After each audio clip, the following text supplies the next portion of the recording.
Join our community by subscribing. Every click helps us share more stories like this one. The introduction.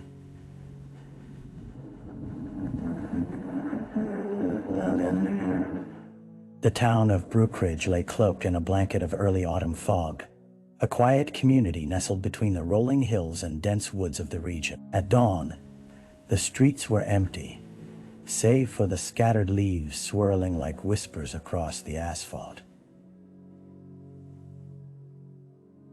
In this sleepy town, every home seemed to carry a secret, but none were more haunting than the disappearance of Emily Carter. Emily was a bright-eyed teenager known for her infectious laughter and ambition to become a photographer.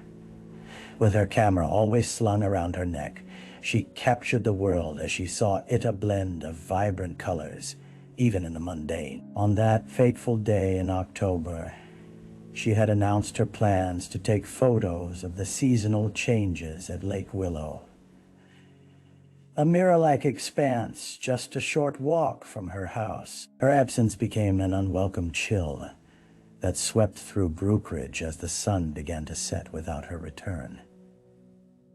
Neighbors gathered on porches, their conversations hushed and eyes cast down. By dusk, her parents had dialed the local authorities, sending ripples of anxiety through the town. The initial search efforts yielded little. The woods surrounding Lake Willow were thick and unyielding, and the water glimmered under the fading light, deceptively serene. As the evening wore on, the air was heavy with unanswered questions. Where could a girl so full of life have gone? Though the sun dipped below the horizon, the search began in earnest. With flashlights piercing through the darkness, officers and volunteers combed her name, hoping for a response that never came. The victim. Emily Carter was not just another face in the crowd. Her vibrant spirit had deeply etched her into the fabric of Brookridge. Growing up, she had been the dreamer, the one who swayed her classmates with stories of fantastical places captured in her photography. The youngest daughter of a local teacher and a mechanic, Emily was well loved in her close-knit family, cherished for her kindness and relentless curiosity. At school, her teachers celebrated her creativity and determination. She had a tendency to linger in the art room, often forgoing lunch to experiment with colors and light, finding solace in her craft. Her walls were adorned with prints of landscapes, remnants of a world that existed just beyond her small town. She wasn't just taking pictures. She was capturing moments, dreams, and aspirations.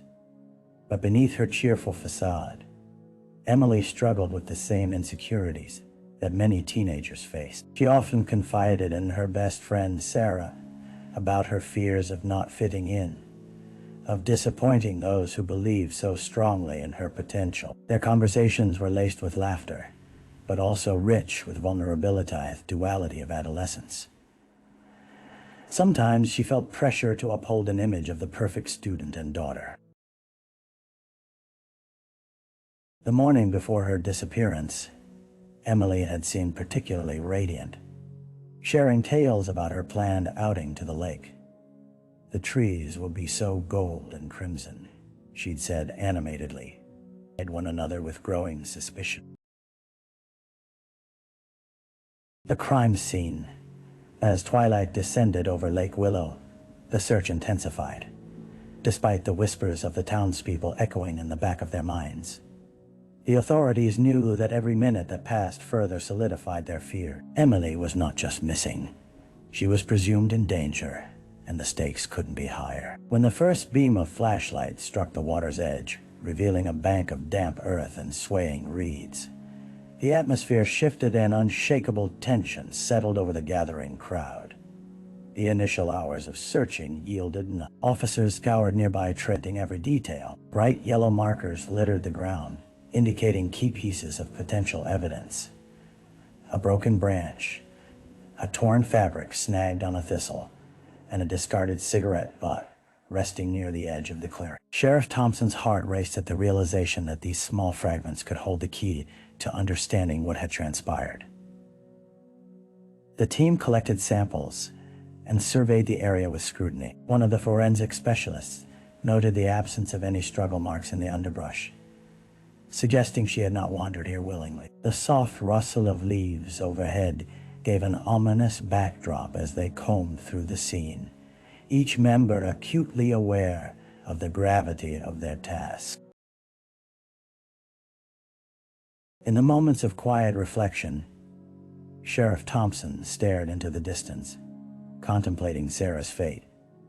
Her vibrant spirit had been extinguished in this very spot, and he knew they were racing against time. With every candle flickering in the homes of Millersfield, the pressure to provide answers grew heavier. As the last light faded from the sky, they packed up the evidence, each piece a reminder of the tragedy that had befallen the town. The crime scene left behind a haunting echo of what was lost. The early investigation. In the days following the discovery of Sarah Reynolds' body, Millersfield found itself in the grip of fear and uncertainty. Rumors and speculation permeated the air, each whispered conversation heavy with dread. Sheriff Thompson and his team set to work, determined to piece together the fragments of Sarah's last hours. The urgency to find answers drove them deeper into the investigation, revealing a community unprepared for the violence that had infiltrated its borders. Sheriff Thompson convened a series of interviews with Sarah's friends and acquaintances. The buzz of the police station was palpable as officers navigated through memories and recollections, delving into the life of the young woman who had brought light to so many. With a smooth cadence, Thompson moved from one grieving friend to another, carefully probing into Sarah's recent activities. Each interview painted a picture of a girl entwined with a diverse group of friends, each unique personality offering a clear potential lead. One friend, Melissa, disclosed that Sarah had recently been dating a local musician, a man named Jake, whose temper had surfaced in conversations. As the warmth of their friendship transitioned into speculation, Jake quickly became a person of interest. The team worked through the details, investigating Jake's whereabouts on the night of Sarah's death.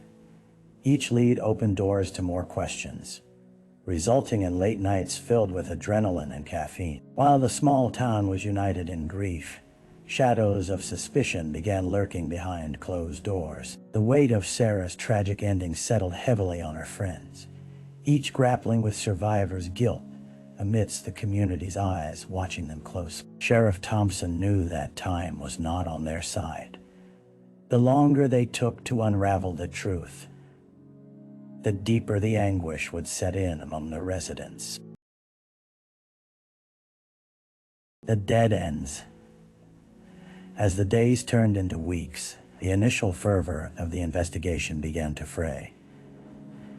Each lead that Sheriff Thompson and his team pursued often approached a dead end, spiraling into disappointment and frustration. The small town felt increasingly insulated, the whispers shifting from concern to outright fear. Everyone was a suspect, and with every night that passed, it became evident that the road ahead was anything but straightforward. The lead regarding Jake, the musician, faltered quickly.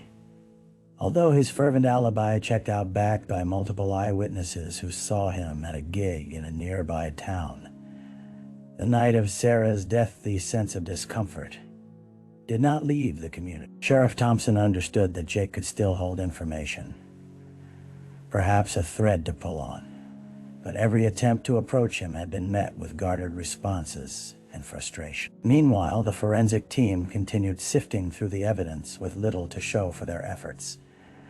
The cigarette butt found at the scene had been traced back to several people in town, each unconnected to the victim. A search of Sarah's personal effects revealed few clueless texts, with friends discussing typical weekend plans, but nothing that hinted at trouble.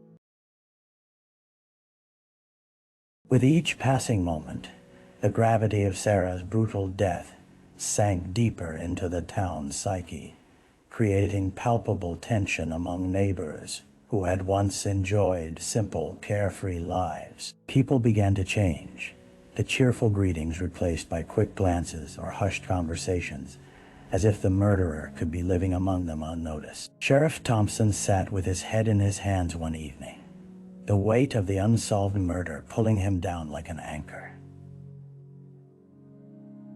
The sense of dread that hung like a fog was suffocating, and he couldn't shake the feeling time was slipping away.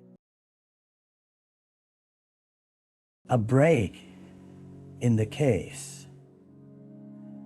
As autumn settled in, the leaves outside transformed into a tapestry of burnt oranges and deep yellows. But inside the Millersfield police station, the air was charged, a palpable sense of tension lingering as Sheriff Thompson hunched over his desk, sifting through files with renewed determination. It was late one evening when Officer Rodriguez, a diligent member of the team with a keen eye for detail, approached with a breakthrough, a new piece of evidence that could pivot the investigation in a different direction.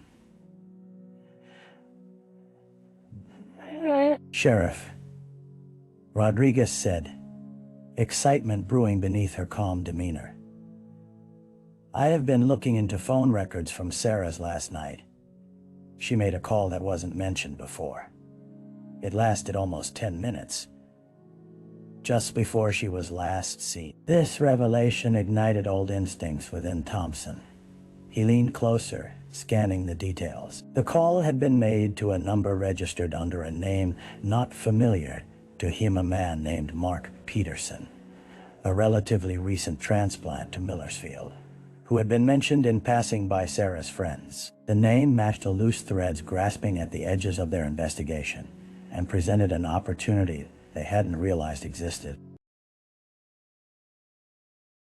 Determined to pull at this thread, Thompson immediately ordered a background check on Peterson. His instincts told him they were on to something. Within hours, they uncovered a history of violence. Mark had a troubled past from his previous town, where he had been involved in a series of altercations. The news rippled through the department as they prepared to bring him in for questioning. As midnight approached, a new sense of urgency surged through Thompson and his team. A breakthrough felt near, but the shadow of uncertainty lingered. What secrets would this new lead hold? With adrenaline coursing through them, they steadied their resolve, knowing that they were finally on the verge of piercing the veil that had hidden the truth for far too long. The suspect. With the dawn of a new day, Sheriff Thompson called an emergency briefing with his team to discuss their newfound lead Mark Peterson. As they anticipated, the atmosphere in the room was thick with a mixture of excitement and dread. They all understood that confronting a suspect with a violent history would require caution and preparation. The team devised a plan to bring Mark in for questioning. They would follow protocol, ensuring a witness to document the interrogation, all while keeping emotions in check.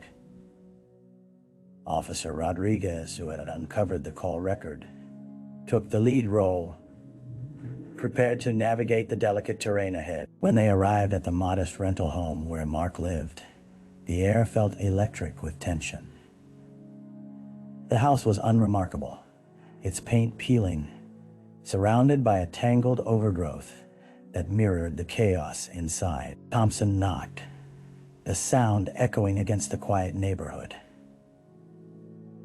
After a moment, Mark opened the door, startled to see law enforcement officers, his nervous demeanor almost palpable. "Mr. Peterson, we need to ask you a few questions regarding Sarah Reynolds," Thompson stated calmly, gauging the reactions flickering across Mark's face.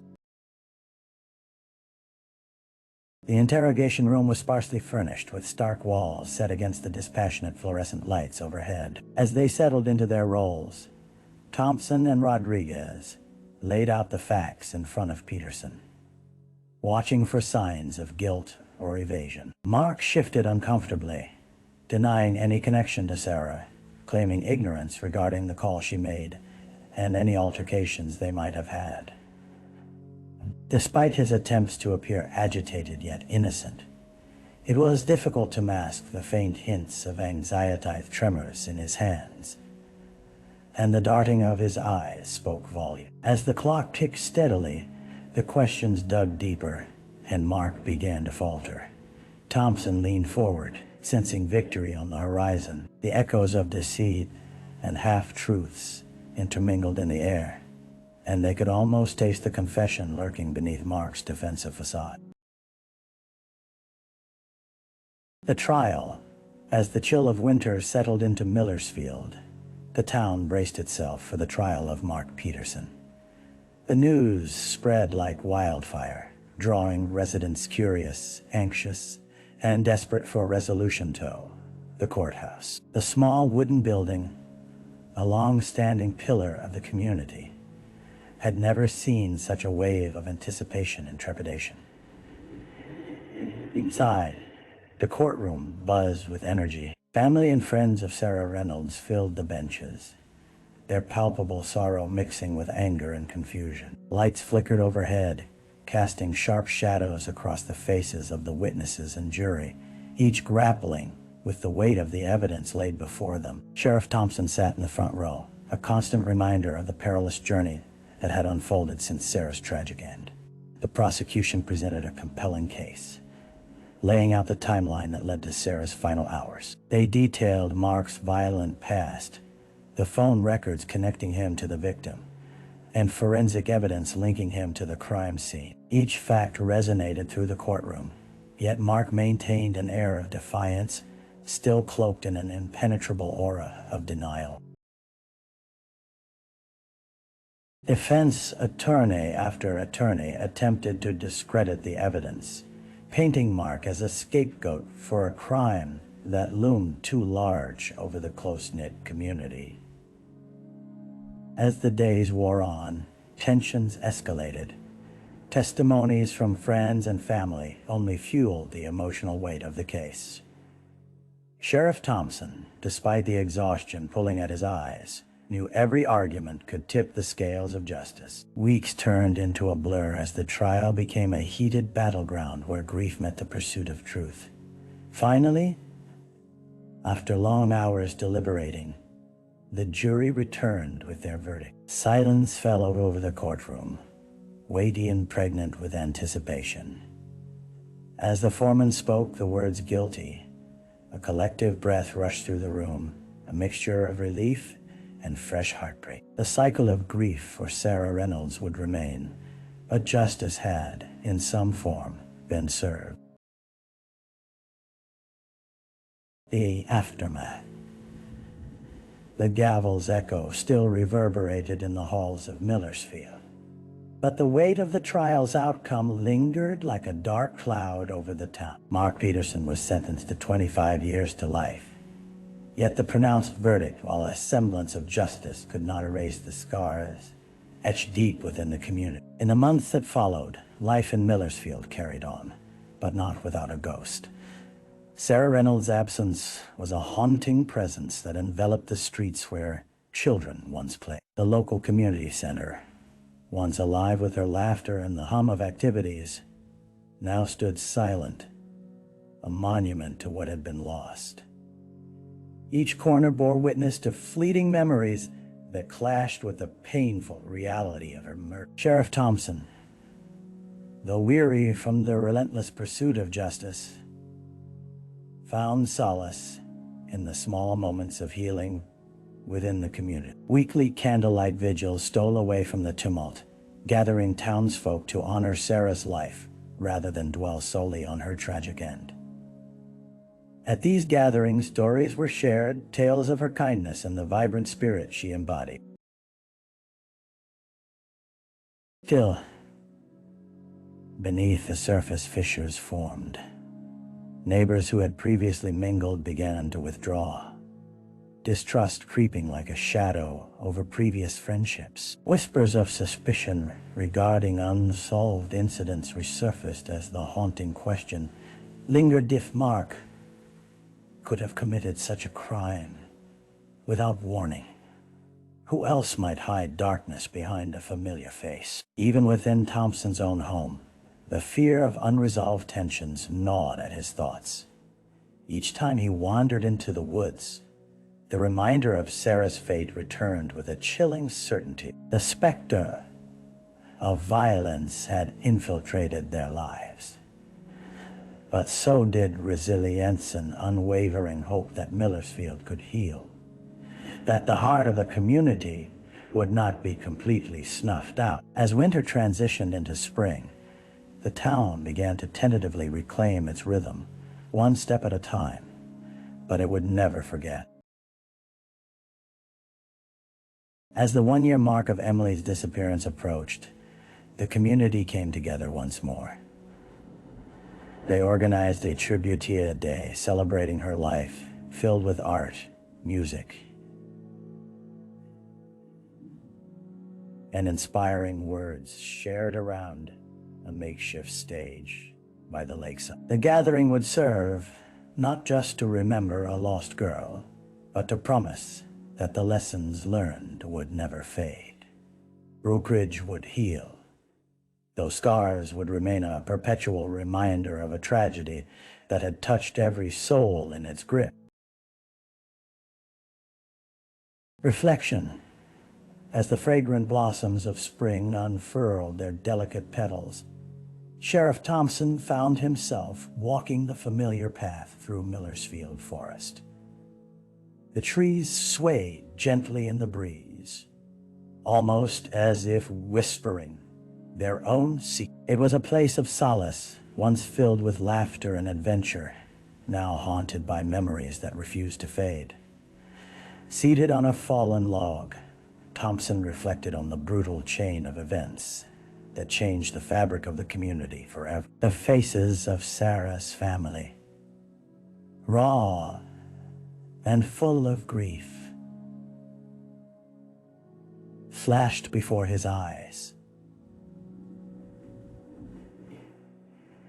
He recalled the quiet resolve in their voices during the trial, their unyielding search for truth, guiding the investigation in unexpected ways. Yet, beneath the surface, cracks began to appear. Friends turned against one another, creeping suspicion seeped into everyday interactions, and the joyous innocence of childhood had been replaced by a somber awareness of mortality. The deep sense of loss had cast a pall over the town, one that was difficult to shake off. Thompson knew healing was a slow, winding path. In time, perhaps the scars would fade, and laughter would return to the streets. But the shadows of that fateful die-end, the echoes of Sarah's spirit would always linger. They serve as a constant reminder that true evil, while often hidden, could infiltrate even the safest of spaces. With a heavy heart but a determined spirit, Thompson stood up, brushing off the remnants of fallen leaves. He walked back toward town, fully aware that the journey of remembrance was as vital as the pursuit of justice. Millersfield would rise again. It would take time, but eventually it would heal.